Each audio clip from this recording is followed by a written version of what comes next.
Hello my dear friends, कैसे हैं आप लोग। उम्मीद करता हूं बेहतर होंगे। आज हमारे पास एक बहुत ही खूबसूरत टॉपिक है, जिस टॉपिक का नाम है एसेट। और आज का क्वेश्चन है इस टॉपिक के regarding, what is the asset. अगर हम लोग कॉमर्स के स्टूडेंट हैं, मैं और आप, तो निश्चित तौर पे हमें इसके बारे में पता होगा। लेकिन एक मजेदार बात बताऊं, कॉमर्स में कई सारे ऐसे टॉपिक हैं जहां पे हम एक्सप्लेन नहीं कर पाते हैं उस टॉपिक को जानते हुए भी।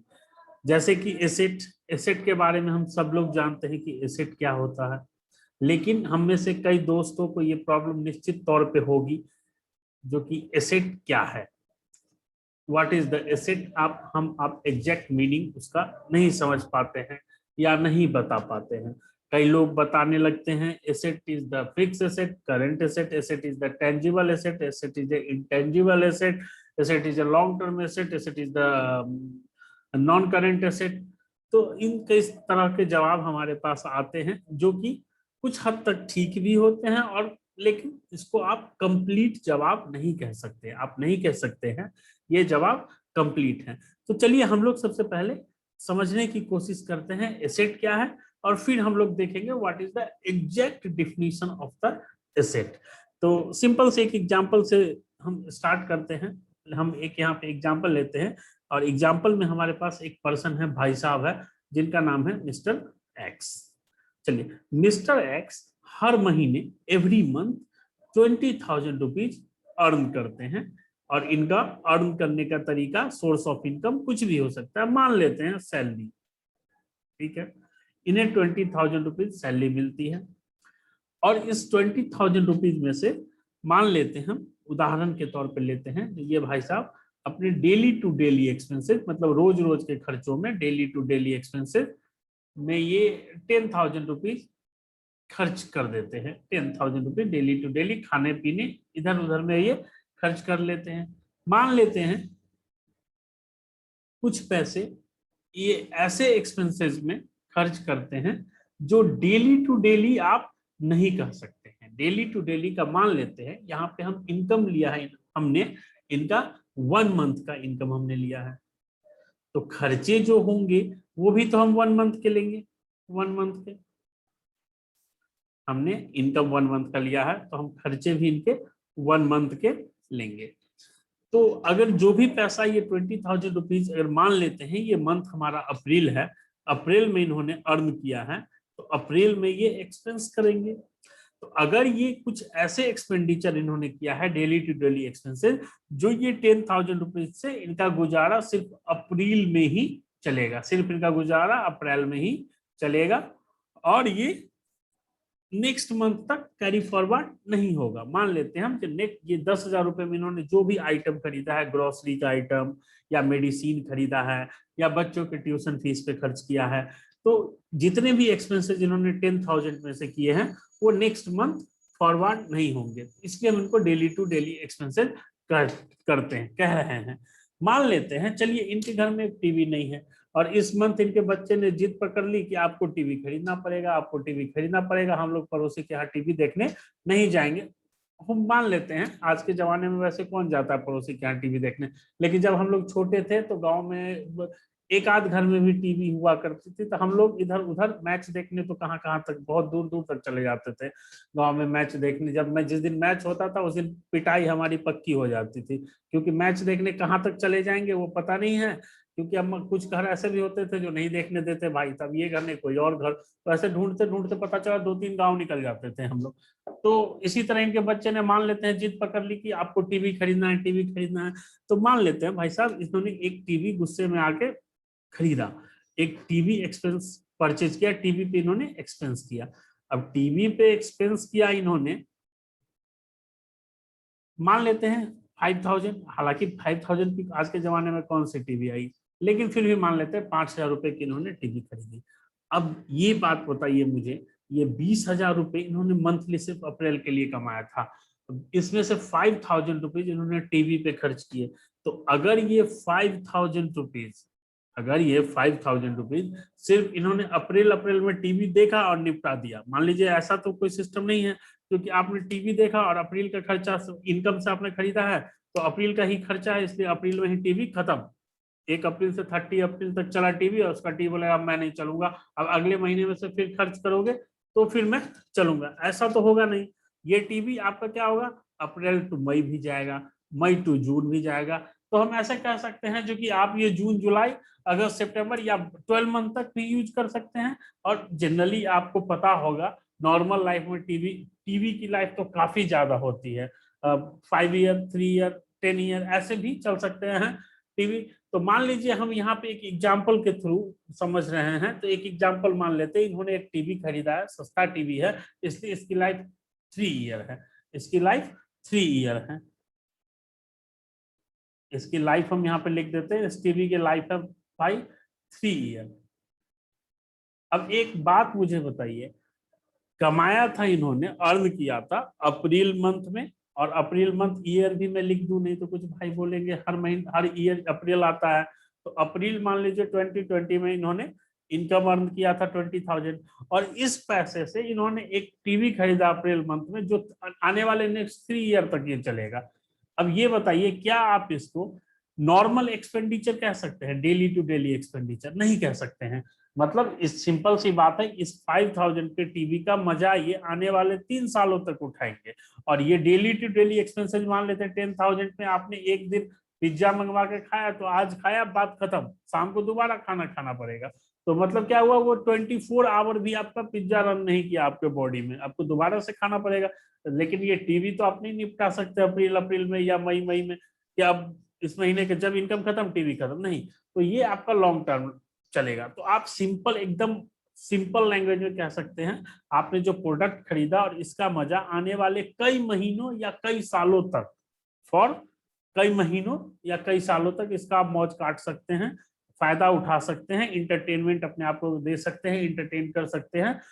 तो इसको आप एसेट कहेंगे। एसेट को आपको पता होगा, एसेट को हिंदी में संपत्ति भी कहते हैं,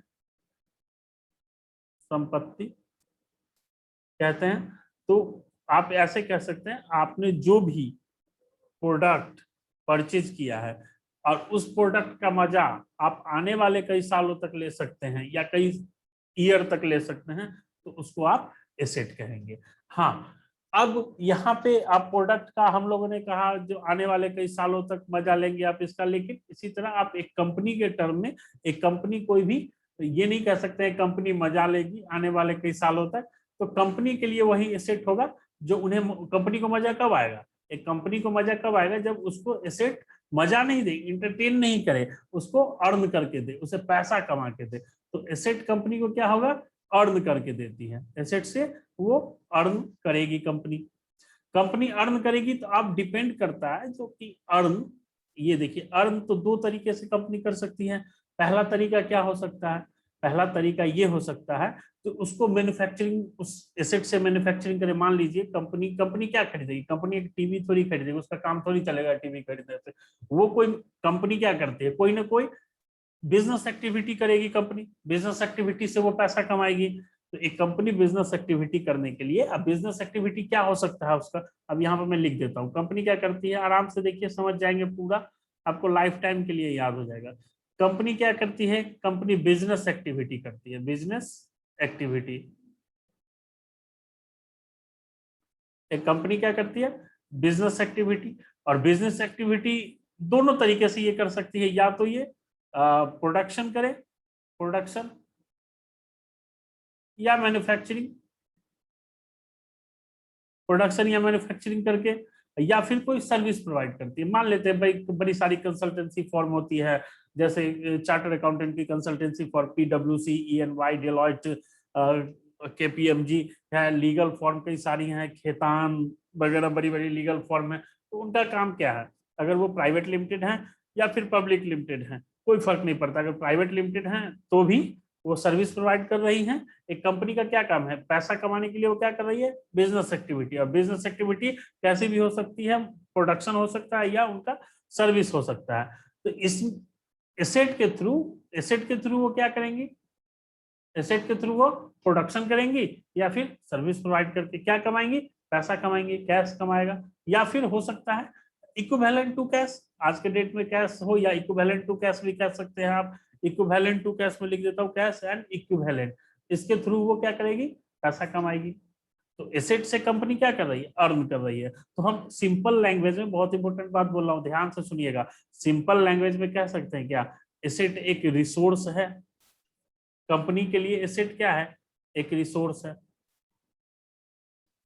रिसोर्स है तभी तो इससे ये पैसा कमा रही है।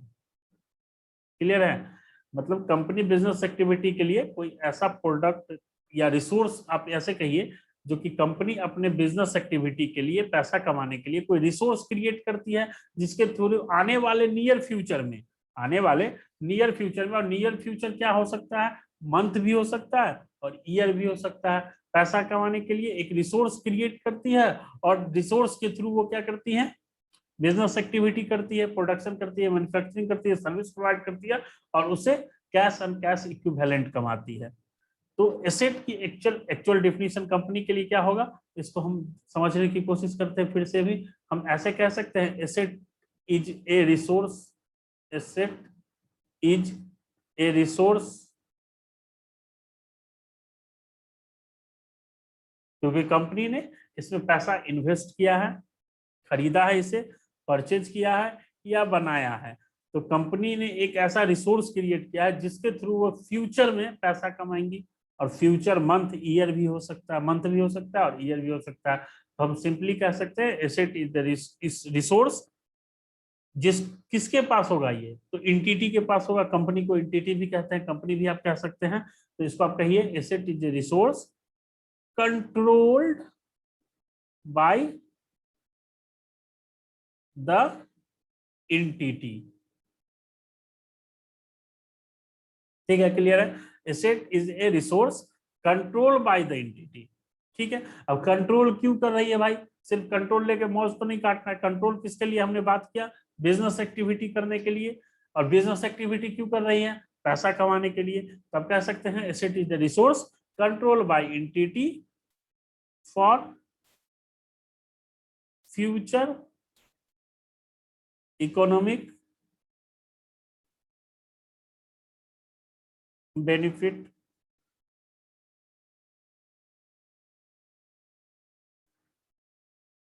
और for the future economic benefit.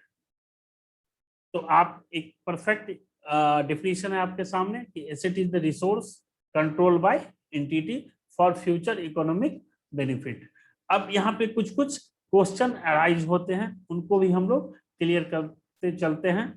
Control का मतलब क्या हुआ, कंट्रोल का मतलब क्या लीगल कंट्रोल हुआ, नहीं, कंट्रोल का मतलब एनी टाइप ऑफ कंट्रोल चलेगा। जैसे कि मैं एक एग्जांपल के थ्रू बता रहा हूँ, एग्जांपल के थ्रू हम लोग समझने की कोशिश कर रहे हैं। आपने कभी, आपने या मैंने हमेशा कभी ना कभी ईएमआई पे कुछ ना कुछ तो खरीदा ही होगा, कुछ भी, एनी प्रोडक्ट। आजकल तो ईएमआई फैशन में है, तो सब लोग कुछ ना कुछ खरीदते ही हैं। तो मान लेते हैं हम एक मोबाइल हमने ईएमआई पे खरीदा, मोबाइल।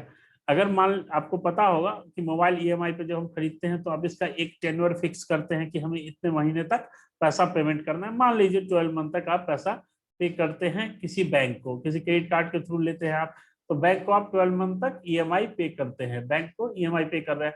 अब 12 मंथ तक आपको बैंक को ईएमआई पे करना है, तो आप मुझे एक बार सोच के बताइए कि who is the real owner, who is the real owner.